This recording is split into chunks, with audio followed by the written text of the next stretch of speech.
Washington, the Supreme Court opens its term Monday focused on whether to shield conservative Christians from gay rights laws and whether to rein in the partisan gerrymandering that Republicans have used in recent years to tighten their grip on power in Congress and state legislatures. As usual, for the past several years, the answers likely will come from Justice Anthony M. Kennedy, the 81-year-old Reagan appointee who often holds the deciding vote when the rest of the court is evenly split along ideological lines.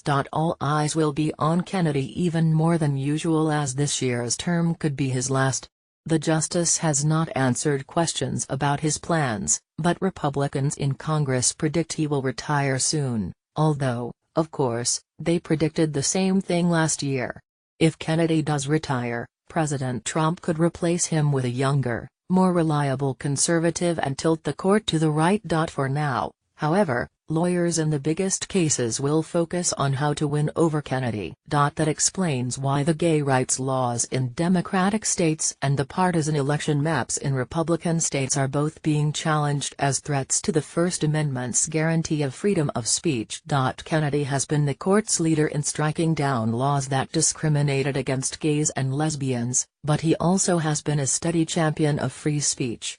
Religious rights advocates insist that religious freedom is in danger in this country, but in court, they rely mostly on the First Amendment principle that the government cannot force someone to speak its message. That's the issue in one of the most hotly watched cases this term, which involves a Colorado baker of wedding cakes.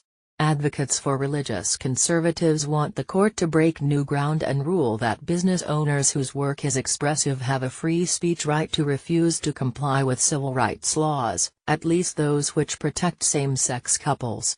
Jack Phillips, the baker, turned away two men who asked for a wedding cake, and he was charged with violating the state's civil rights law. Colorado and 20 other states require a business open to the public to provide full and equal service to all customers without regard to their sexual orientation. Lawyers for the Alliance Defending Freedom describe the baker as a cake artist. The Supreme Court agreed to hear his claim that the state cannot force a person to endorse or help celebrate a same-sex marriage by making a special wedding cake. The Trump administration supports Phillips and urged the court to carve out a narrow exemption to gay rights laws that would allow photographers, florists, musicians and others whose work is expressive to refuse to participate in a same-sex marriage. The court will hear the case, Masterpiece Cake Shop v. Colorado, after Thanksgiving. The meaning of free speech is also at the core of a Wisconsin case in which Democrats and liberals want the court to strike down the highly partisan electoral maps that permit one party to entrench itself in power for a decade or more. Although the case directly involves just one house of the legislature in one state, control of the U.S. House of Representatives could be at stake, depending on the outcome. Wisconsin Republicans drew legislative district lines in 2011 that virtually guaranteed they would control at least 60 of the 99 seats in the state assembly, the lower house of Wisconsin's legislature. The effort worked as planned. The next year, 51% of Wisconsin's voters cast ballots for Democrats, but the Republicans maintained their 60-seat hold on the assembly. The challenge to that effort, what Democrats call a partisan gerrymander, Gill v.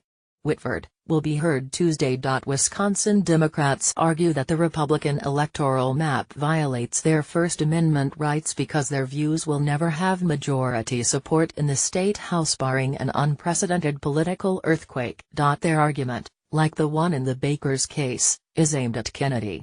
The last time the Supreme Court considered political gerrymandering, and decided not to act, Kennedy wrote that the court might be more open to a future appeal based on free speech principles. The First Amendment may be the more relevant constitutional provision in future cases, he wrote in that 2004 case, noting that states arguably were penalizing citizens because of their association with a political party or their expression of political views. The same sort of techniques that Republicans used in the Wisconsin legislature also played a big role in redistricting nationally after the 2010 census.